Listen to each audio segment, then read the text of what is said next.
జై శ్రీరామ్. అందరికీ నమస్కారం. వెల్కమ్ టు న్యూస్ అఖండ. నేను మీ కస్తూరి శ్రీధర్.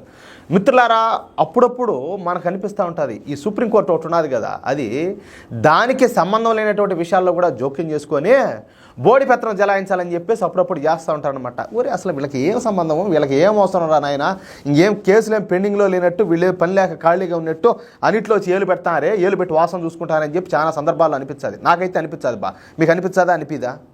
అనిపిస్తుంది లేదో ఖచ్చితంగా ఒకసారి కామెంట్ చేయండి. సరే, ఈ సుప్రీంకోర్టు గురించి మీకు ఒక ఇంట్రెస్టింగ్ న్యూస్ అయితే తీసుకొచ్చిన, ఓకేనా?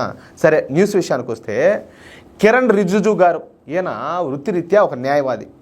అరుణాచల్ ప్రదేశ్ రాష్ట్రం నుంచి భారతీయ జనతా పార్టీ లోక్సభ సభ్యుడిగా పనిచేస్తున్నారు. 2021 నుంచి 2023 వరకు కేంద్ర న్యాయశాఖ మంత్రిగా ఉన్నటువంటి కిరణ్ రిజిజు గారు ప్రస్తుతం పార్లమెంటరీ అఫైర్స్ శాఖ మంత్రిగాను, అలాగే కేంద్ర మైనార్టీ వ్యవహారాల శాఖ మంత్రిగాను అయితే పనిచేస్తున్నారు. మొన్న పార్లమెంటు ఉభయ సభల్లో ఈ వక్ఫ్ బోర్డ్ అమెండ్మెంట్ బిల్లును ప్రవేశపెట్టింది ఈ కిరణ్ రిజిజు గారే. సరే, కేంద్ర మైనార్టీ శాఖ మంత్రి హోదాలో కిరణ్ రిజిజు గారు ఈ వక్ఫ్ బోర్డ్ అమెండ్మెంట్ బిల్లును అయితే ప్రవేశపెట్టినారు. బిల్లును ప్రవేశపెట్టడం మాత్రమే కాకుండా పార్లమెంట్లో అద్భుతమైన ప్రసంగాన్ని కూడా చేశారు. నాకు తెలిసి ఈ మధ్యకాలంలో పార్లమెంట్లో వివిధ పార్టీలకు చెందినటువంటి నేతలు ప్రసంగించినటువంటి ప్రసంగాలలో కిరణ్ రిజిజు గారు చేసినటువంటి ప్రసంగమే అతి గొప్ప ప్రసంగం అని చెప్పి చెప్పుకోవచ్చు. అంటే అంత అద్భుతంగా జరిగింది ఆయన ప్రసంగం.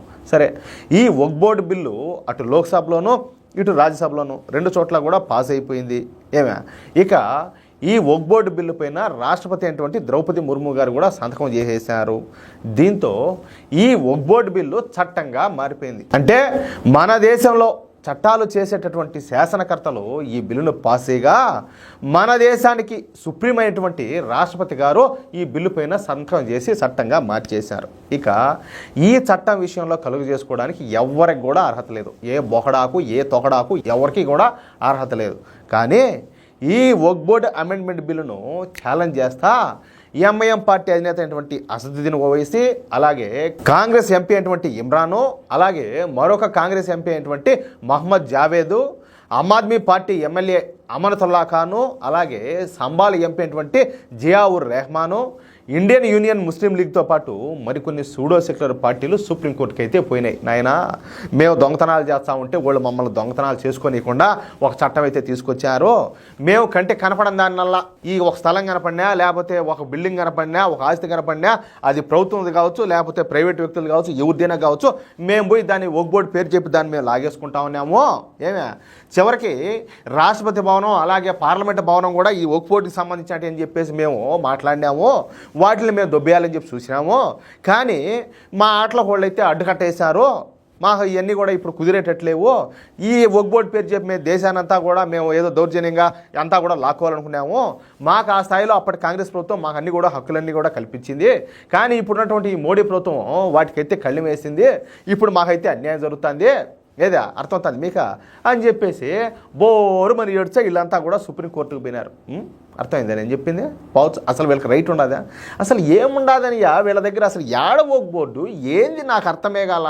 ఎవరు పిచ్చోళ్ళు, ఎవరు పిచ్చికుండా కొడుకులు?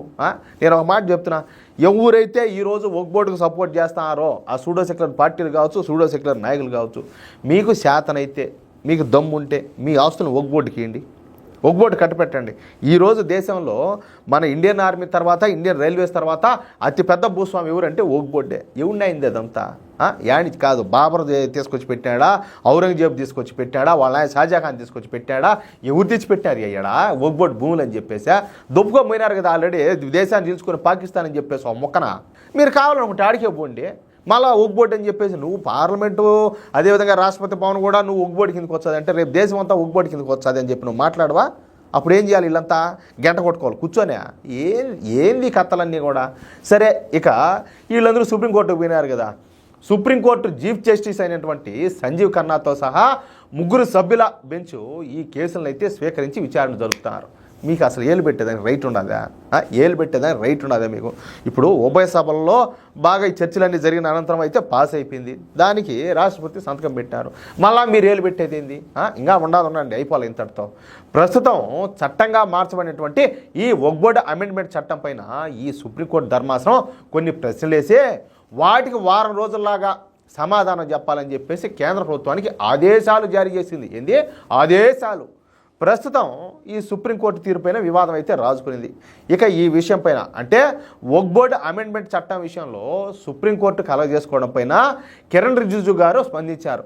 ఈ సందర్భంగా ఆయన మాట్లాడుతా, నాకు సుప్రీంకోర్టు మీద నమ్మకం అయితే ఉండాలి, నేను కాదనడంలే.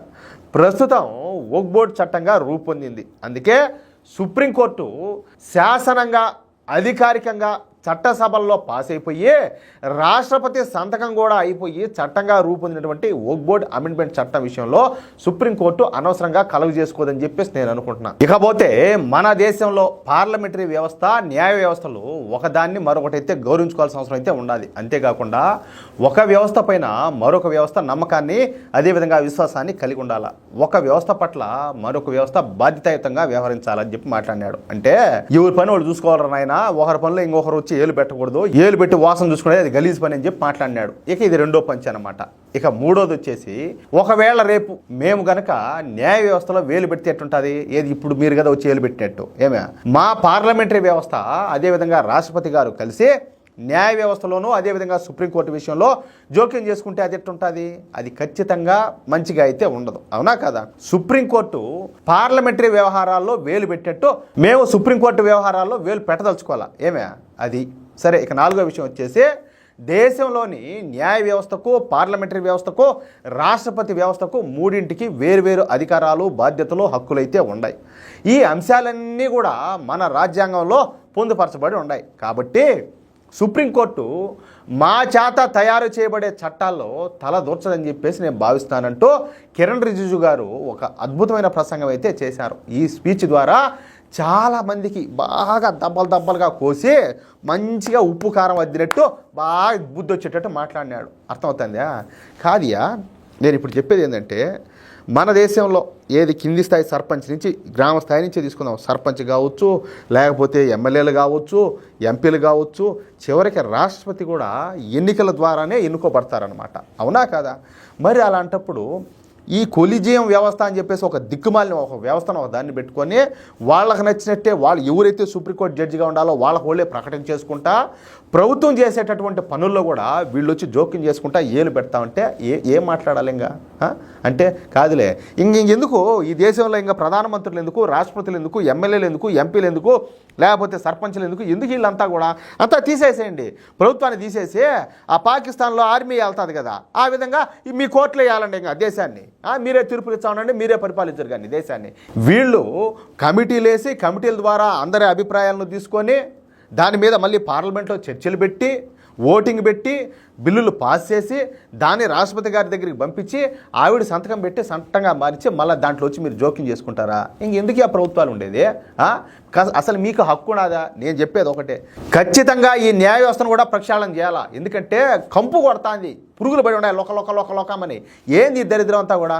ఈ మధ్యనే మనం చూసినాం, ఒక సుప్రీంకోర్టు జడ్జి గారి ఇంట్లో డబ్బు అంతా కాలిపోయింది, కనీసం అది వారం రోజుల తర్వాత బయటకు వచ్చింది. అది యానిసి తెచ్చాడు ఆ డబ్బులంతా. ఆయన ఒక్కొక్కరల్లా వచ్చి ఒక్కొక్క పార్టీకి సపోర్ట్గా ఒక్కొక్క జాతికి సపోర్ట్గా మాట్లాడుతూ ఉంటే ఇంక ఉండేదంతా ఎందుకేడా?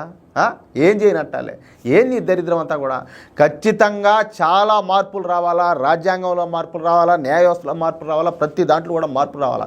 ఎప్పుడెప్పుడో చెదులు పెట్టిపోయిన చట్టాలన్నీ తీసుకొచ్చి మీ బోడి పెత్తనం చేస్తామంటే ఎవడు పడతాడా? కాదు, మీకు దమ్ముంటే పశ్చిమ బెంగాల్లో ఈరోజు హిందువుల మీద ఆవంతం దాడులు జరుగుతున్నాయి కదా, దాని మీద ఎందుకు స్పందించలా? తీసుకోండి, మమతా బెనర్జీ ఒక చేతగాంది, ఆవిడ ముఖ్యమంత్రిగా ఉండడం వేస్ట్ అని చెప్పేసి అక్కడ ప్రభుత్వాన్ని రద్దు చేస్తా ఒక నిర్ణయం అవుతాదని తీసుకోండి. మీకు చేతనైతే చేయగలుగుతారా? కాదు. కాశ్మీర్లో దశాబ్దాల పాటు రావణ కాష్టం లాగా రగిలిపోయింది. కాశ్మీర్లో ఏం చేశారు మీరు? ఏం చేయగలిగినారు మీరు? ఏమన్నా చేయగలిగినారా? యూపీఏ ప్రభుత్వ హయాంలో కొన్ని లక్షల కోట్ల అవినీతి అంతా కూడా జరిగింది. ఏం చేయగలిగినారు? ఏం మాట్లాడినారు? అంటే మీ తీరు చూడబోతా ఉంటే ఒక వర్గానికి కొంతమంది ఈ సూడో సెక్యులర్ పార్టీలకు నాయకులకు మీరు వంత పాడుతూ ఉన్నట్టు, వాళ్ళ కాపు కాస్తూ ఉన్నట్టు అనిపిస్తుంది. మీకు అనిపించడం లే మిత్రులారా? ఖచ్చితంగా మీకు అనిపిస్తుందో లేదో కామెంట్ చేయండి. అందుకే చెప్పేది, ప్రతి వ్యవస్థలో కూడా మార్పులు అయితే తీసుకురావాలా, ప్రక్షాళన చేయాల్సినవి చాలానే ఉన్నాయి. అది మాత్రం పక్కాగా చెప్తున్నా విషయం అది. మిత్రులారా, ఈ న్యూస్ కనుక మీకు నచ్చినట్లయితే ఖచ్చితంగా ఈ న్యూస్ నలుగురికి షేర్ చేయండి. అదేవిధంగా ప్రతి ఒక్కరు కూడా మీ యొక్క అమూల్యమైన అభిప్రాయాలను తప్పనిసరిగా కామెంట్ చేయండి. కామెంట్ చేయాలా? కామెంట్ చేస్తేనే కదా ఎంతమంది పాజిటివ్గా ఉన్నారు, ఎంతమంది దేశానికి వ్యతిరేకంగా ఉన్నారని చెప్పి తెలిసేదా. ఇంకొక విషయం ఏంటంటే, ఇంతవరకు మీరు కనుక మన ఛానల్ను సబ్స్క్రైబ్ చేసుకున్నట్లయితే ప్రతి ఒక్కరు కూడా మన ఛానల్ సబ్స్క్రైబ్ చేసుకోండి, సపోర్ట్ చేయండి ప్లీజ్. జై శ్రీరామ్.